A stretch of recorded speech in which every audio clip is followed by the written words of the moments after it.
একদম নতুন ডিজাইনের একটি কেক নিয়ে আপনাদের মাঝে আবারও হাজির হলাম। হ্যালো সবাইকে, কেমন আছেন আপনারা সবাই?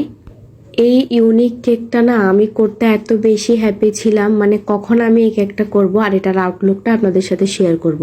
তো চলেন এবার শেয়ার করি। 1 পাউন্ডের একটি ভ্যানিলা কেককে হাইট কেক মোল্ডে বেক করে আমি এখানে সুন্দর মতো ইয়েলো কালার ক্রিম দিয়ে ফিনিশিং করে নিয়েছি। ফিনিশিং করার পরে এখানে আমি একটা কাঁচা গোলাপ নিয়েছি।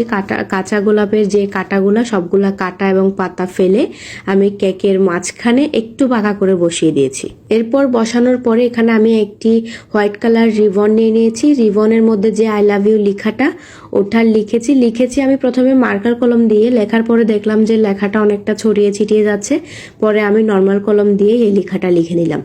লেখাটা লিখে আমি কেকের মাঝখানে এমনভাবে সেট করলাম যেন এটা দেখতে মনে হয় যে এই রিবনটা দিয়েই এই গোলাপটা আটকে রাখা।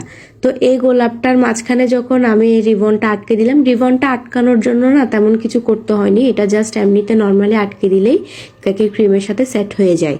তো এখানে আটকানোর পরে যে পাতাগুলো আমি প্রথমে কেটে নিয়েছিলাম ওই পাতাগুলা আমি ছোট ছোট কয়েকটা পাতা এখানে গোলাপটার মাঝখানে সাইডে করে আমি একটু একটু বসিয়ে দিচ্ছি। বসানোর পরে গোলাপটার থেকে একটা পাপড়ি ছিঁড়ে এখানে আমি কেকের মাঝখানে একটু বসাই দিলাম। আমার আজকের এই ইউনিক কেকটি আপনাদের কাছে কেমন লেগেছে আপনারা অবশ্যই জানাবেন।